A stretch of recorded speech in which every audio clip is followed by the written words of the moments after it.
Яғни ол Шерқала, ол Қарақия ойпаты, сосын Бекет ата мешіті. Осы үш ненің өзі Маңғыстауда орналасқан. Мынау Шерқала дейтін шоқы, жаңа қайталап өтем. Шерқала деген атауының өзінде бірнеше версиялар бар. Біріншісі парсы тілінен аударғанда шер арыстан, жаңа байқадыңдар, келатқан кезде жолбарыстың жаңағы несі тұр, мүсіні тұр, соның құрметіне қойған шығар деп ойлаймыз. Қала енді қалай, Шерқала бір шетінен қарағанда жатқан арыстанның сұлбасына келеді. Ал екіншісі Шерқала, яғни шер мұң, қайғы деген мағынаны білдіретін, мұңды қала деген мағынаны білдіру керек деген болжам айтылады. Оған қатысты аңыз, яғни осы жерде жергілікті қазақтармен, яғни адай тайпаларымен түркмендердің арасындағы шайқастың аңыз айтылады. Яғни түркмендер кезінде осы таудың басына адайлар қуып келгеннен кейін басына мініп, біраз уақыттар аман сау болады дейді. Соны білмеген ғой. Қайдан, не үшін деген. Соны ойлап қараса, олар дейді шыңырау қазып, сонымен қауғамен шиекке жасып, солар су ішіп өмір сүре берген екен. Соны біліп қалғаннан кейін бұлар арғы жақтан шұлық қазады, яғни шақты қазып келеді да, сол жерден жаңағы шымырау құдықтың жібін қиып тастап, сол жерде түркмендердің барлығы шөлден қайғырып қайтыс болған деген аңыз айтылады. Соған байланысты жаңағы шерлі қала, мұңды қала деп айтады деген ой бар да. Жеке енді менің өзім көзқарасым бұл бірінші мағынасы дұрыс шығар деп ойлаймын. Яғни шер деген арыстан қала дейді ғой, соған келеді. Сосын неге қала дегенде бұл енді дәл тікелей мағынада қала емес, бірақ бекініс болған, яғни адамдар тұрған бұл жерде.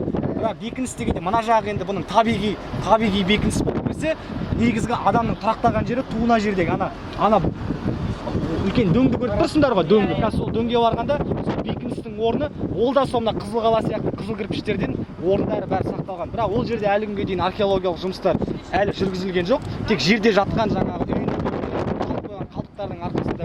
Соған қарағанда Шерқала үлкен бір стратегически важный, государственно важный деп орысша айтқан кезде сондай маңызды қала болған. Ал мынау соның қорғап отыратын форпост, яғни алыстан жау келе жатыр ма екен, қалай болады екен, қорған сияқты соның бәрін көріп отыратын жаңағы табиғи бекініс. Өз алдына бөлек, соның астына адамдар келіп тағы да бекіністер қойған. Қазір өздерің көресіңдер, қызыл кірпіштер, тағы да ыдыс аяқтардың қалдықтары барлығы шын мәнінде де бұның қала болғандығын көрсетеді. Сосын үңгір бар. Ол үңгірде дәл жаңағы мана аңыздық шурф емес екенін білмейміз енді, бірақ үңгірдің бары бар енді. Енді оның бәрін әлде де зерттеу керек. Бұған адам міне алмайды. Ат жолмен де, жаяу жолмен де міну қиын. Тек жіп арқылы, альпинистский құрал жабдықтар арқылы ғана мінуге болады үстіне. Осы аңыз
биіктігі жөнінен бұл осы жаңағы солтүстік ақтау сілемдерінің шоқыларының ішінде ең биігі десе болады. 351 метр. Теңіз деңгейінен айрақты деп аталуының өзінде бір сыр жатқан сияқты. Себебі егер мына тауды жоғарынан қарайтын болса, бұл таға сияқты екі жаққа айырылып тұрған тау. Мүмкін соған байланысты бірінші ойымыз айрақты деп аталу. Енді екінші ой айтылатын жоба, яғни ол болжамы оғыздың тілінен аударған кезде айрақ деген ол арқар деген сөз екен қазақтың тіліне. Яғни айрақты деген сөз арқарлы деп аударса да болады. Яғни арқарлардың мекен еткен құз тастары болғаннан кейін мүмкін ол да шындыққа жанасып қалар деген ой туындайды. Сонымен қатар ескі карталарда бұл жерде жайрақты деп те атайды. Солай ары қарай бұл таудың жалғасы сол айрақты, сосын кіші айрақты, одан кейін Ақмыш тау, сөйтіп Шетпе кентіне қарай қосылып кетеді. Яғни бұл жер. Бұл жердің қандай ерекшелігі бар деген кезде алыстан қарағанда бір үлкен бір қамал екенін көріп тұрады. Яғни бұл кәдімгі табиғи қамал десе де болады. Шөгінді тау жыныстар сонау мұхиттың түбінен қалған әк тастар мен бортастың араласқан шөгінді тау жыныстарынан құралған. Және де бұл тау мекеннің ерекшелігі сонау жаңа Залесскийлардың келіп алыстан көрген кезде алыстан бір үлкен қамал қалалар, яғни ана Грецияның жаңағы не қылатын еді, жаңағы қалалар сияқты, үлкен қамалдар сияқты, амфитеатрлар сияқты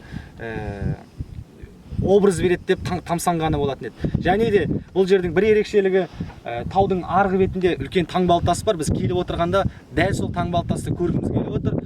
Себебі 1979 жылы осы жерде Алан Григорьевич Медоев дейтін Маңғыстаудың зерттеп кеткен геологы осы жерде таңбалтасты байқап, соны қатқа түсірген болатын еді. Енді біздің осы көздеген мақсатымыз сол таңбалтасты көру. Ол таңбалтасты көргенде ол жерде бейнеленген таңбаларды оның пайымдауы бойынша, таңбаны зерттейтін ғалымдардың пайымдауы бойынша бұл картина мира дейді. Яғни картина мира дегенде әлемнің картинасы бірнеше құбылыстар, яғни табиғатта болған аңшылар, құстар, жануарлар, жалпы мына өмір қайнап жатқан өмірдің көшпенділердің өзінің есімен салғандығын көреміз. Егер сәті түсіп табылып жатса, бұл енді өз кезегінде бұны теңдесі жоқ таңбалтастардың қатарына кіргізеді. Әрине оның жасы әртүрлі. Қазір барғаннан кейін көреміз. Көбіне енді ғалымдардың пайымдауынша ол сонау 16-18 ғасырлардағы осы жерде мекен еткен көшпенді тайпалардың, халықтардың жәдігерлері екенін айтады. Ендеше көрейік, іздейік осының барлығын. Мана жоғарыда айтып кеткендегідей, айрақты жерінің ерекшелігі осы жерде көзіміз алдымызға мақсат қойып келген таңбалтасты таптық. Міне кезінде Медоевтің, біздің мына өңірдің археологтарының зерттеп салып жүрген таңбалтасы осы. Енді көріп отырғаныңыздай бұл жерде көптеген аңшылық, негізінен аңшылық кәсібіне, мал шаруашылығы, үй тұрмысына қатысты жауынгершілік замандағы әртүрлі сурет болған оқиғалар суреттелген. Енді көріп отырғаныңыз негізінен көбіне арқар, яғни арқар жануарының суреті көп кездеседі екен. Сонымен қатар жылқы жануарларының суреттері көп кездеседі екен. Арқардың қай бетіне қарасаңыз да үлкен арқарлар, мүйізі айналған арқарлар көп болуына қарағанда, мана айтқандағыдай, мына айрақты тауының арқар, яғни оғыз тілінен аударғанда арқар дегеніне кішкене дәйек ретінде көрінетін секілді. Сонымен қатар білтелі мылтық дейді, мылтықтар бар, әртүрлі үшбұрышты тұмарлардың суреттері, және бір қызық белгісіз геометриялық таңбалар кездеседі екен. Яғни 2, 3, 4, 5, 6, 7, 8, 9, 10, 11, 12, 13-ке тарта бірінен соң бірге геометриялық фигуралар бар. Енді оның қандай неге қатысты екенін әзірше біз білмейміз да, бірақ өзіміздің зерттеу нысанымызға мән беретін боламыз. Және де әлде де түйе, ат үстіндегі салтатты адамның суреттері, бұның барлығы да осы жерде бір қоныстық болған адамдардың көптеп келуі, аңшылық бір орталығы болған шығар. Сол жерде отырып таңбаларын көрген, білгендерін осы жерге таңбалайды. Және де бір қызық бір кебістер бар. Ал енді оның қай уақытта екенін әрине мына мылтықтарға қарағанда кем дегенде 18 ғасырдың заманында өмір сүрген осы мылтықтың техниканың дамып келе жатқан кезеңінде болу керек. Яғни әлі көшпелі қазақтардың, бірақ сонымен қатар жаңа дүниеге қадам басу, жаңа заманға қадам басу кезіндегі бір процестерді көруге болады сияқты. Есі бұның барлығы да нағыз құндылық. Бұл да тас бетінде қалған дерегі аз кездесетін. Мысалы үшін бұл орын таппайтын, орын болмас үлкен құнды материалдар, яғни табиғи, тарихи материалдар. Бұндай ескерткіштерді біздің ойымызша сақтау керек, қорғау керек, тіркеуге алу керек және көп жарнамалап келешек ұрпаққа сақтап аманат қылып алып қалуымыз керек деп түсінемін.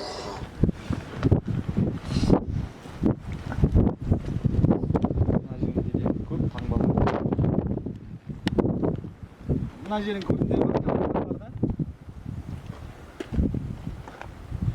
Міне білтелі мылтықтарды қараңыз.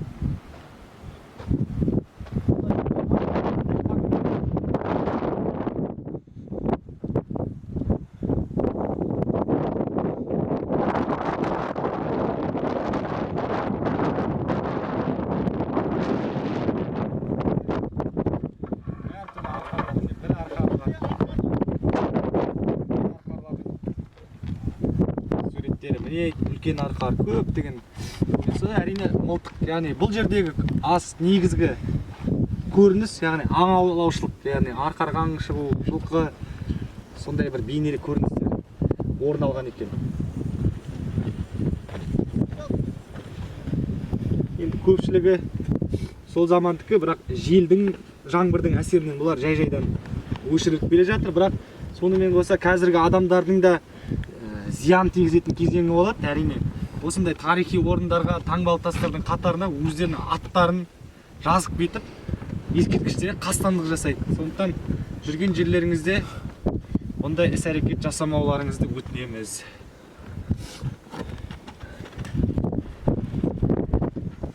Ал достар, біздер шетпе бағытынан Ақтауға жол қысқарту мақсатында Жыңғылды Емір бағытында жол жүрген едік. Сол уақытта мына жерде Сартаған дейтін жерге жолыққан болатын едік. Енді мен жеке өзім геолог болсам да, бұрын жазба әдебиеттерінен, ғылыми әдебиеттерде Маңғыстауда мұнай мен газ қатарынан басқа да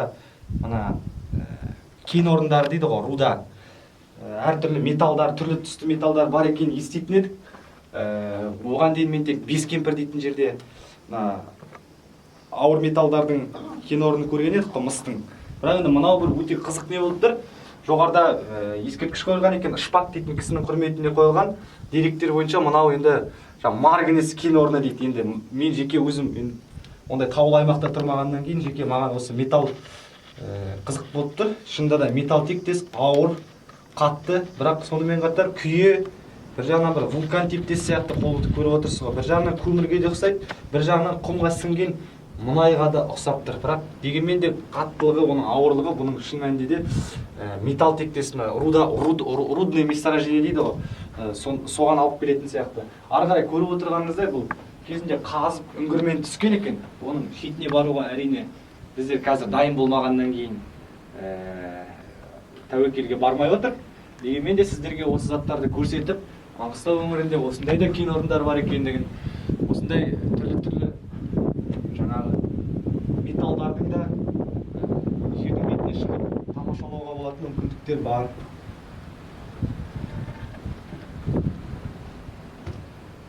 Енді Ақтау қаласына барған бойдан біздер бұл туралы деректерді іздей бастаймыз. Енді ескерткіштердің қойылуы, айналадағы бір қазынды үйлердің қалдықтары бұл жерде дұрыс болған шығар деген ойды туғызады. Міне мынаның барлығы табиғи, ішіне ілеспе металдар деп ойлаймыз біздер. Осылай болып келеді. Bir қарап қалған кезде топырақ қатқан мұнайды шашып тастаған секілді, бірақ мына металл көріп отырғаныңыздай бұл ауыр, құм аралас металл тектес болып көрініп тұр екен.